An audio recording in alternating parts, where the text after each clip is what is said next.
This is the Vapid Guardian, our gargantuan pickup truck that makes every other pickup on the road look like a pipsqueak. You truly don't know how massive it is until you see it in person. At a sticker price of $375,000, this is the most expensive pickup truck money can buy. But is it worth the money?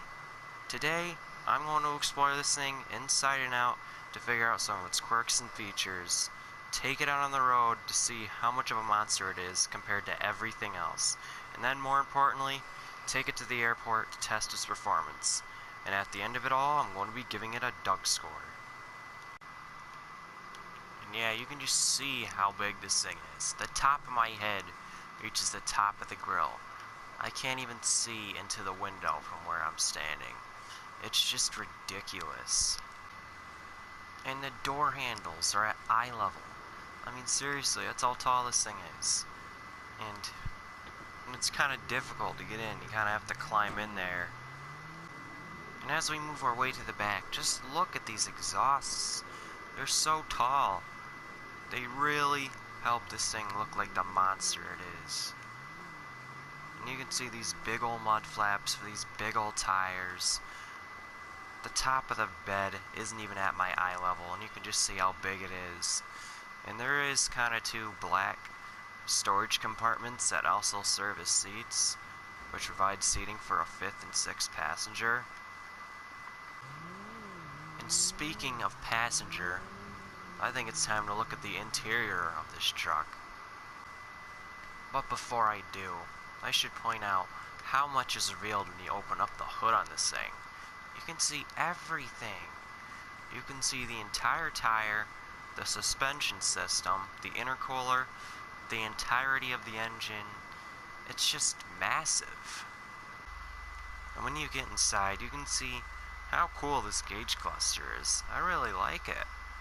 And there's a lot of buttons, flips and switches, and a whole bunch of shit in here. I mean, there's a pretty basic air conditioning system. There's actually a lot of vents. And you can see it does have a basic stereo, you know, nothing really spectacular. A lot of compartments for storage. The seats aren't nothing spectacular. They're not made with fantastic materials. Just basic stuff you'd expect. And I explored this truck inside and out. And now I think it's time to take it out on the road. Well, here we go.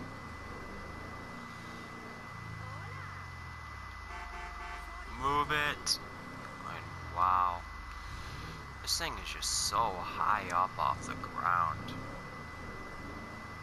I am the king of the road right now. There is no regular passenger vehicle, anything like this. The only thing bigger than this are like the utility vehicles, like something like that. Like that's the only thing. Compared to all the regular vehicles, this thing is just a beast. Like, my, oh my. This thing's got a pretty loud exhaust, and that's something you'd expect out of a vehicle this size. It produces a lot of horsepower. You know what? Let's take this thing onto the track and see how well it performs. Alright, time to test out the acceleration.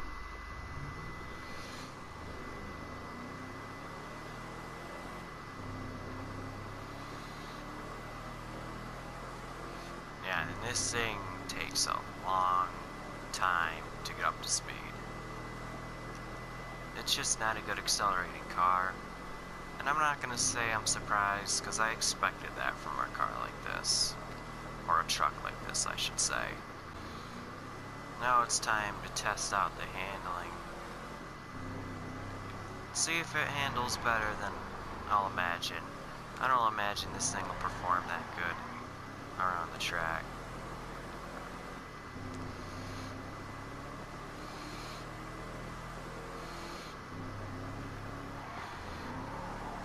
Just a big turning radius.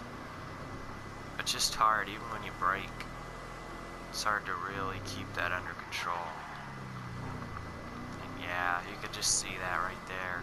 And I know this thing is not made this kind of thing. This is made for transportation, carrying cargo, carrying heavy things. But on the Doug score, this is the stuff we test. We want to test how good it is around a track and how well it accelerates. And this just doesn't do well in that. But there's a bunch of fields where this thing isn't going to do good on and get a good Doug score. Stuff like practicality is definitely where this truck is going to shine. But for handling, this thing is definitely underperforming. And again, not going to say I'm surprised. So, I think we've seen what we needed to see for handling. So I'm going to pull this thing over, and we can give this thing a Doug score. We are going to finish this video, rain or shine.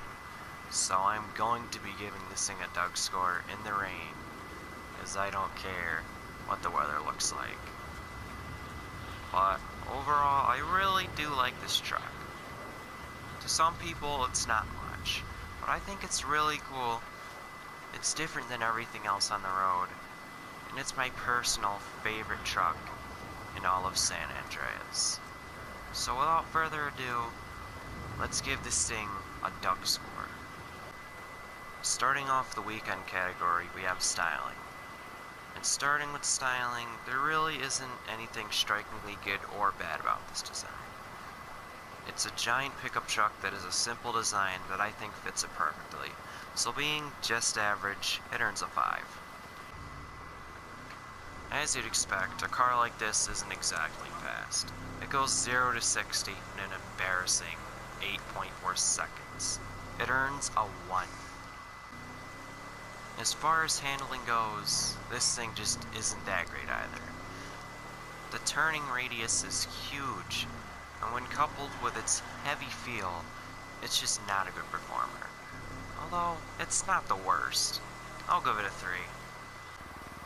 For cool factor, this truck is really cool. It's a big menacing truck that makes you the king of the road every time you're on it. It's probably the coolest pickup truck money can buy. It earns a 7. For importance, sure, this thing is really big and really cool, but it isn't really important. Its performance leaves a lot to be desired, and it hasn't really sold well compared to Vapid's more popular pickup truck, the Contender. It isn't in the realm of the least important cars, but it's still below average. It earns a 4. This will make the total weekend score a 20. I have a hunch that this will end up being one of the worst scores I'll have in the weekend category. It lacks in performance, although I know this wasn't really made for that. Let's move on to the daily category, which I believe this truck will do much better in. Starting off with features, this thing surprisingly has a lot. It does have a basic stereo, but at the same time, it has plenty of air conditioning, a really cool gauge cluster, surrounded by a lot of buttons and switches, that half of them I don't know what do. But they're pretty useful, I think. This is better than average, but not by much. It earns a 6. For comfort, although this ride can be kinda bumpy at times, the seats are actually pretty comfortable. They keep you really snug, and that adds to the whole king of the road experience. I'll give it a 6. For quality, although the interior has a good amount of features and comfort, I feel like the quality of the materials are lackluster, even for a truck like this. I find that disappointing when I'm paying $375,000 for this. It deserves a 4. As far as practicality goes, this is one of the best options you can go with. Seating for up to 5 additional passengers in a truck bed with a lot of room for whatever you need to haul. One negative, though, is how difficult it is to get in and out of this thing. I do believe it deserves a 9 in this category, though. Finally, value. This truck is worth $375,000. There is a lot of trucks that will offer this level of functionality for at least $100,000 or so cheaper. Still, I feel this truck is super useful and really cool. I'll give it a 5. This will make the total daily score a 30. This is a pretty good choice for a daily car. It can carry a lot of people and cargo. It is pretty good at doing whatever you need it to do. The total Doug score is 50, which means being 2 points ahead, the Dubachi Rapid GT is still our Doug score champion. Will it be dethroned? Find out in the next video, as I'm going to be reviewing the first supercar in the series. Stay tuned to figure out what it is. I hope you enjoyed this video. If you want more information about the current Doug scores, I'll leave the current Doug score rankings under a big spoiler warning in the description. And also in the description, be sure to look for a link for a spreadsheet that'll have all the information for the Doug scores. That includes all the categories for both daily and weekend. But other than that, if you want to see more content like this, be sure to subscribe today. Leave a like on this video if you enjoyed it. Other than that, peace out.